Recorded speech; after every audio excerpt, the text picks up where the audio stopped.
like it. Hey, put your glasses on. You're creeping me out, man. I don't like it. Why? You've known me for years without glasses. Dude, it's honestly, I feel like you always have had glasses now. I know you've only had it for what now, half a year, but it's just it's weird, man. Yeah, it's my look now, I guess. It's weird. Yeah. Like it just you look like a glasses guy. I don't know. I don't like it without the glasses. Did your wife say that? Does she like you now better with the glasses? You know what's weird is I feel the same way. I get used to them and then I take them off. I'm like, it kind of looks weird. Because it's kind of like that person, that's always had glasses and then they take them off. You're like, oh. Yeah. You know what? I like myself without glasses if I style my hair. If that makes any sense. Oh, I got you. Right.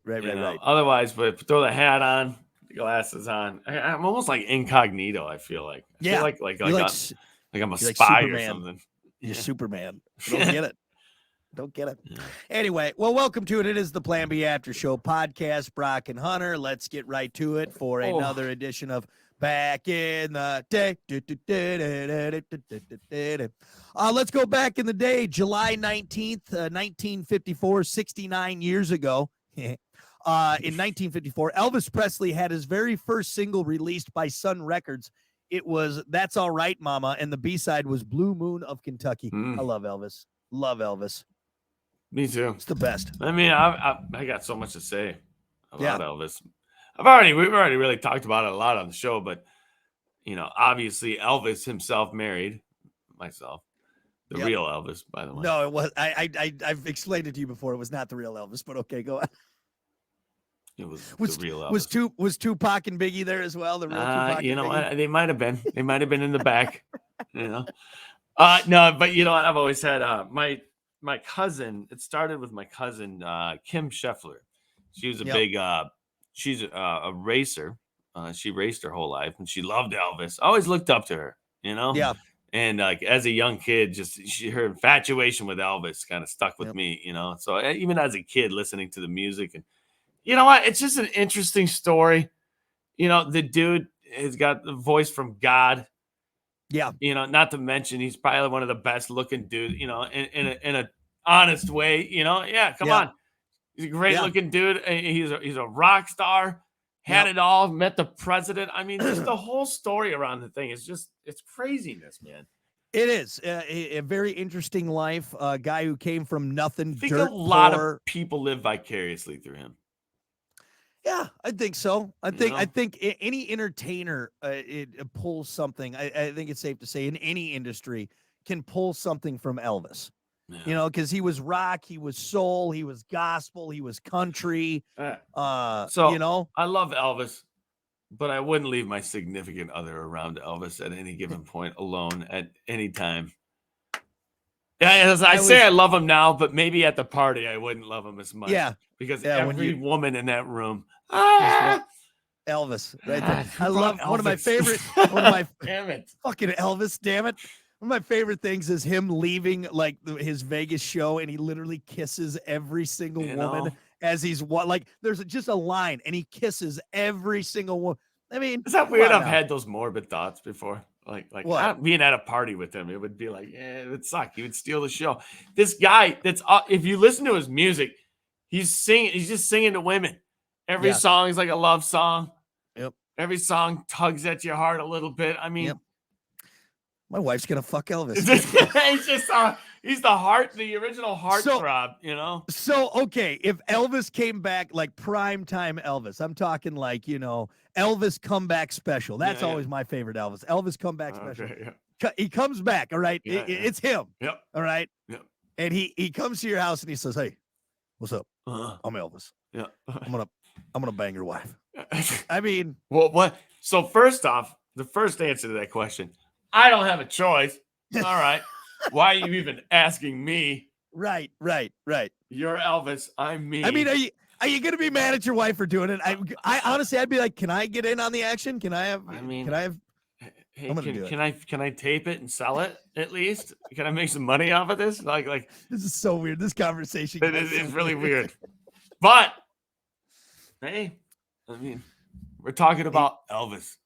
He leaves your house. He turns around and goes, "Thank you very much." Have you seen the YouTube short? Thank you very much. Thank you very much. You see the YouTube short, the guy who like has Elvis features, doesn't look like Elvis, but there's like the Snapchat or whatever, or it's a filter of some sort, and it makes him look like Elvis. And Yeah. so the videos of him doing a selfie, and then he like turns the filter on. And dude, straight Weird. Elvis. Straight, Yeah. I mean, no different. Absolutely no different. Huh. It's No, I haven't wild. seen I that. mean, the guy has Elvis feet. He kind of looks like him a little bit. You know, I always thought it'd be kind of cool. You know how they do like the why can't I think of it? The hologram. Like I'd go see an Elvis hologram show for sure. Oh, I would. They kind of get a little flavor of it. Like if they were able to like Yeah. really make it seem like Elvis was on stage, because that's something you and I will never. I mean, we can watch as many films or Never tapes as they experience. have, but we'll never experience it. Yeah. Never get to Not to in the experience flesh, that. not in the No. life, not in the real No. flesh. No. That would be wild. Why don't they do that more often? Just do You'd just think do a 4-hour show of like 10 different artists that have passed. Yeah, just get. I mean, we got the technology now to do it, You don't know? you think? I think what they do is they have somebody else do it, and then they mocap them. You know what mocap is? Yeah, right. For like Yep, video yep, yep. games, they put those balls Yep. all over you. And so they Yeah. like video record you like, some other day Yep. doing the whole show. And then they just put the image of the star over that, Over the top, mocap, and they then do that. Right, hologram right. it to the stage. Which to me, if I feel like if I can see like a 3D Elvis up on stage, I Same. think that'd be worth it. Yeah. That'd be worth it. I man. mean, the people that saw the Tupac show, Right, they did said the it was they said nuts. it was badass. Yeah, it's crazy. I did read though that it matters where you are in the audience, Right, in the right, stands. There are angles that aren't good. right. Like if you're off to the side, I think, and kind of it takes away from the 3D-ness. Yeah, I think you want to be, Yeah. dead nut center. Yep. But yeah, wild man, Elvis, crazy Mhm. man, crazy man. I'm trying to think if there's anything else on here. Let's see. Here's a couple more. 1991, 32 years ago on July 19th, Bill and Ted's Bogus Journey was released. Never I seen like it. one and two are great. The third one's garbage. The one that they just made, and I hate to say that because I love Bill and Ted, Mhm. but the one that they made Garbage. in 2020, I've it's never seen 'em. terrible. Never seen Never any seen of the Bill and Ted's? Nope. Really? Yeah. It's Keanu Dude, Reeves they're and the good, man. curly hair guy, right? I think you would like it. You should watch it, man. I You should. think I've seen a clip or a couple clips of it, and maybe I watched the wrong clips, and maybe it's a movie you got to watch in its entirety. And I understand that, I don't judge things on just clips, but it was Yeah. almost too like, ugh. It's just a little too It dumb. was too with the character. Spicoli for me.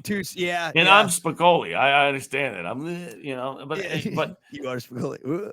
ugh.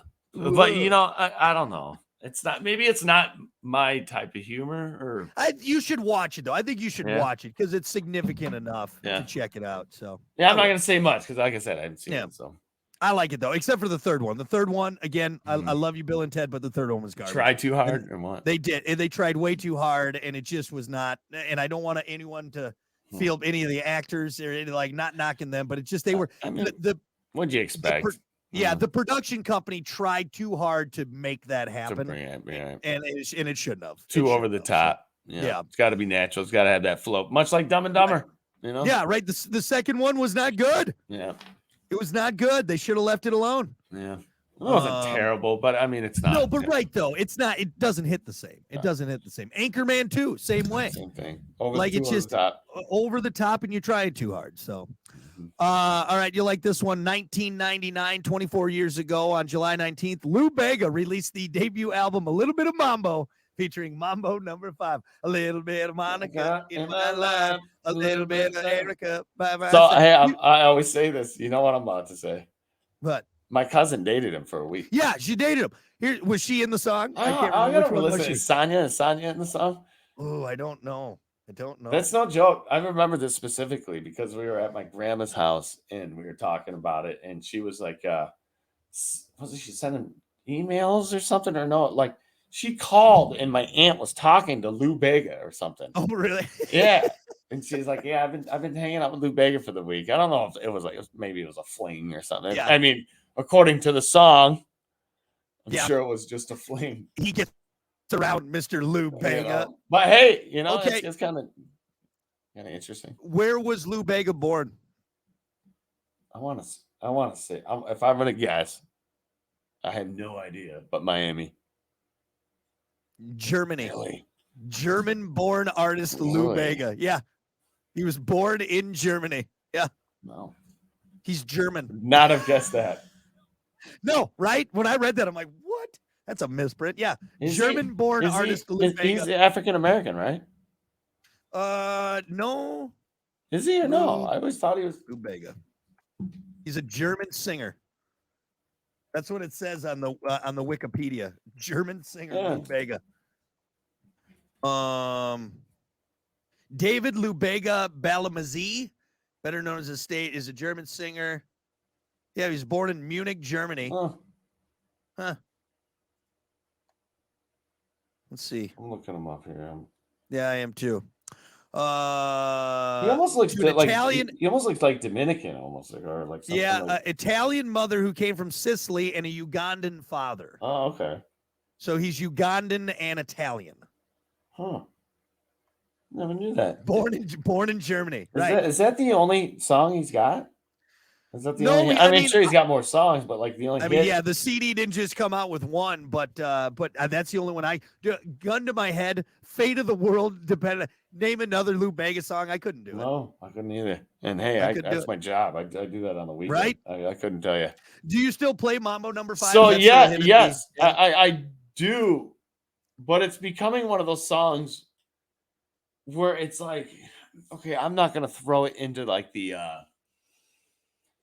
It's in the category of everybody clap your hands. Pa, pa, pa, pa, pa, pa. Some people are like, if you play that song, you're done, you're out. Yeah. And right, some people are right. like, if you don't play that song, I'm gonna murder you. Like you have Right. to play that song. So it's one of those middle ones that like either half the people love it, Right. and half the people are like, my God, I can't wait for this song to be over with. It's one of those hard songs to play too. Is it? Well, that everybody that song's a long song too. That's song. That's a long song. People forget how long that song is. You know what I'll play instead of Mambo Number 5? That seems everybody likes. It's kind of in the same genre, same kind of tempo. I would say would be Shaggy. Any Shaggy song. It wasn't me. It kind of has that. Yeah, it's like you hear it and you're like, okay, yeah, I like this, but then you're also like, oh no, this is all right. Yeah, it's too much. People love it. I don't know. Maybe it's because people forgot about that song. But when I usually when I play anything Shaggy, it's like you'll watch like 3 or 4 people just like, oh no, I haven't heard this in forever. And she come on the sofa. It wasn't me. And she come in. It wasn't me. Sounds like Meatloaf.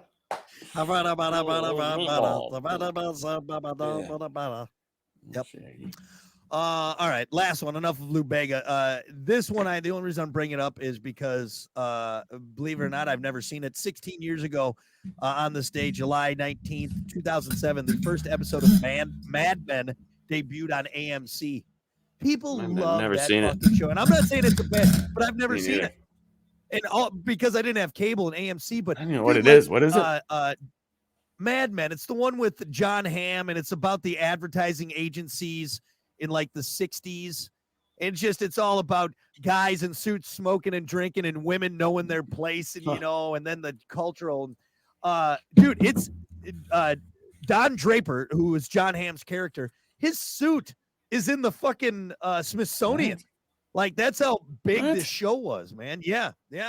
Oh, yeah. Okay. Maybe I should check it out. I mean, it's probably 2007. That's hard for me to get into a show. Yeah, that old. You know which one one recently I tried getting into because it was on for Burn Notice. Did you ever watch Burn Notice? No. So Burn Notice was another one of those shows on, whatever cable channel, and it kind of bounced around, but had a lot of seasons. I'm like, you know what? It's gotten good reviews. I like the actor. I've seen some. And I started watching, and dude, it's filmed in that kind of older show way. And I just was like, I can't get past it, man. Those old shows, man. Yeah. It definitely shows their time, Right. But yeah, I've never seen Mad Men. Like I've never, other than a few clips. Yeah. I've never seen it. The only thing I know is the big thing was it had that busty redhead Christina Hendricks or whatever on there. Okay, She- makes it a she little made bit a- better. She made a lot of waves when she came out because they Hmm. had her in the bustier and everything, and it was just Yeah. kind of that. But yeah, Trying to think of an old show I just watched recently. What was it? Oh, I watched it. It was a season of MTV Cribs. yeah, Interesting. that's an old show right there. Yeah. That's taking it. And then back. after that, I watched a video about it, like behind the scenes of what MTV Cribs was. A lot of it was all fake, basically. Oh, for sure. A lot of those houses are rented. Everything on. I don't believe anything So- from. One of the best stories, I guess, that I got from that video was Ja Rule. It was one of the first seasons. And Ja Rule was on it, and he rented a house in Miami for the show. Yeah. And a lot of the producers, I guess, if like you weren't up to standard, they're like, go rent a house. Really? Yeah, they were like, push it. Like, go rent a lot of the guys said that. But Ja Rule rented this, I mean, effing mansion, man. I mean, I'm talking pools and just property. I mean, multi-million dollar, estate. And they rented it for a weekend. And he had, so in the clause, there was only supposed to be 10 people in the house at once at any given time. So when they Right, filmed it, they obviously had a whole film crew. So they broke the rules then. MTV was all sketched out about it. Right as they leave, which I believe they didn't leave, they stayed. 600 people showed up. And I'm Oh my talking Vin God. Diesel, I'm talking celebrities.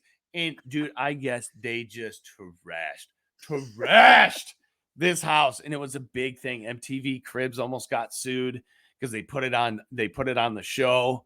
Right. Right. I mean, it was just a big ordeal, and it's very interesting to like read about that or watch that video about it, and just how fake it was. And we were all Right. like, just the Just cars eating up basically were rented cars.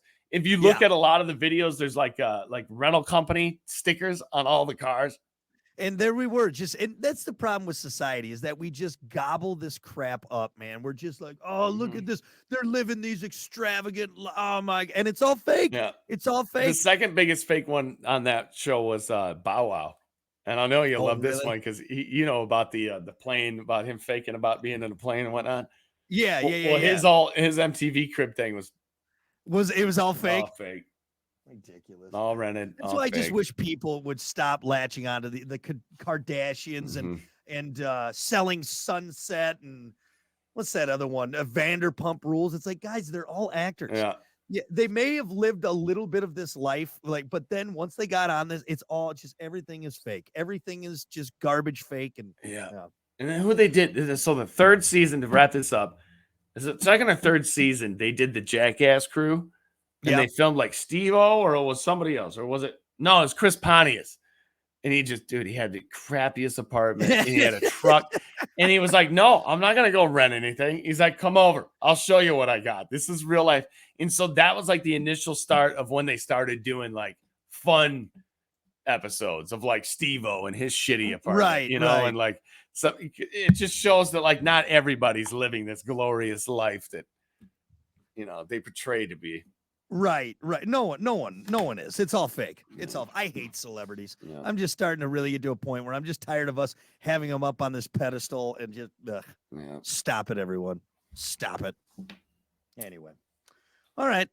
Well, there you go. That was way longer than I planned on that Yeah. being, but that's apparently real chatty Cathy's this morning. Yeah. That's gonna do it for the Plan B After Show podcast. Back in the day. We'll see you guys next time.